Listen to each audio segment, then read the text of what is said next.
Alright, so today we'll be talking about the different divisions of the nervous system.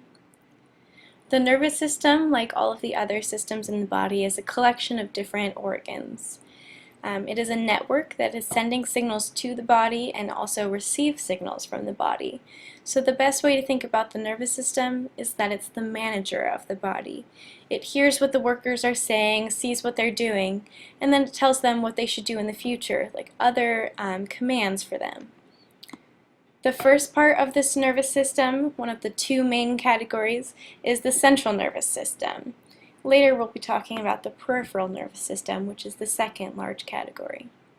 So within this side, there's the brain and the spinal cord. You can see the brain right here, and the spinal cord, which goes down the center of the body. The central nervous system is in charge of integrating and coordinating. So this means that it is making sense of all of this incoming information and then figuring out what to do with it and telling the rest of the body to do that. The brain is really that key feature of the central nervous system because it's controlling the overall functioning of the body. So this is how your body can interpret this incoming information, and then the brain comes up with the commands. So this is sort of the center where everything is happening within the nervous system. But the brain cannot function alone, which is why it needs the spinal cord, which is the messenger of the nervous system. It is relaying information, so that means that it's taking sensory information to the brain, but it's also how motor signals or the commands come from the brain to the rest of the body. It also has a very special little task of controlling some of the reflexes of the body. These are called spinal reflexes because they do not need to go to the brain. One example is the withdrawal reflex. This happens when you step on a tack. I mean, ow, that hurts, it's horrible! But luckily, you don't have to wait for your brain to catch up, so you get away from the tack. This happens because your spinal cord recognizes the pain and takes you away from the pain by sending out motor signals to the muscles that will move your body away from the pain source. Now that we're done talking about the central nervous system, it's time to talk about the peripheral nervous system.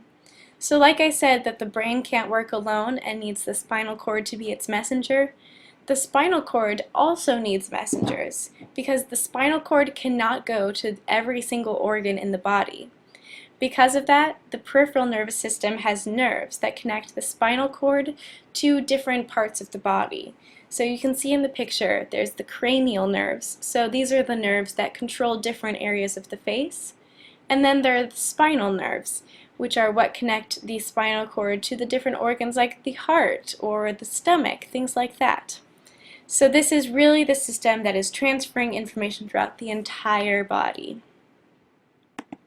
The first category within this system is the autonomic nervous system. And this is absolutely essential in the body because it is regulating the unconscious functions of the body. So while you're listening to me speak right now, you've been breathing this whole time, but I doubt that you've been thinking about it. Your heart's also been beating. These are all examples of unconscious functions of the body, and this is what the autonomic nervous system specializes in.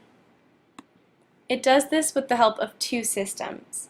The first is the sympathetic nervous system, which is the fight or flight system. So you're probably familiar with this idea of your body either staying and getting ready to fight or going and running away from the danger. And this is how it happens. So it is always active because your body can't just, completely shut down and have your heart beating super slowly. So the sympathetic nervous system is working at all times to make sure that your body is staying at a normal level. This is called homeostasis. But when you do arrive in a situation of danger or perceived danger, say you're about to go talk to your crush, that's terrifying, of course. So your body is nervous and your heart starts beating quickly and your lungs are just pumping away, you're just breathing so quickly. So this is an example of what the sympathetic nervous system does. On the other side, there's the parasympathetic nervous system. So like the other system, it is constantly active and it's maintaining this homeostasis. But it is more active than the sympathetic nervous system when your body is resting or relaxing. which is why this system is called the rest and digest system. It's in charge of all of the things that you just don't need to sit back and have it happen, like digestion. It's a slow process. You can't do that when you're running around trying to fight someone. So moving on, we now have the somatic nervous system. So this is a little bit more conscious than the autonomic nervous system. We use this all the time as well, though, because it's communicating the sense organs and the skeletal muscles with the brain. So in this picture you can see this wonderful person is looking at a glass of water, and I'm sure they're feeling very thirsty, but they see this glass, the sensory information goes to the brain, which, like I said, is integrating the information, making sense of it, and then the brain decides, you know what, I am thirsty, I need a glass of water. So it sends out a motor signal to the skeletal muscles, which are the muscles that help you move, and it is a conscious motion. And then it takes the water and you can drink it. So this is basically how the somatic nervous system is running all of your body's motions. An afferent nerve is approaching the brain, so it's really important to focus on that first letter. An afferent nerve is the sensory nerve because it is going toward the brain, so it's taking information from around the body and telling the brain what's going on. On the other side, there's the efferent nerve, and again, it's important to focus on that first letter because an efferent nerve is exiting the brain. So if you think about it, it's after the brain has already done its job, so it's sending out commands to the rest of the body. So now let's just take a look back at the beginning. Now you can see this whole division and make sense of it. So now you have learned the divisions of the nervous system. Thank you so much.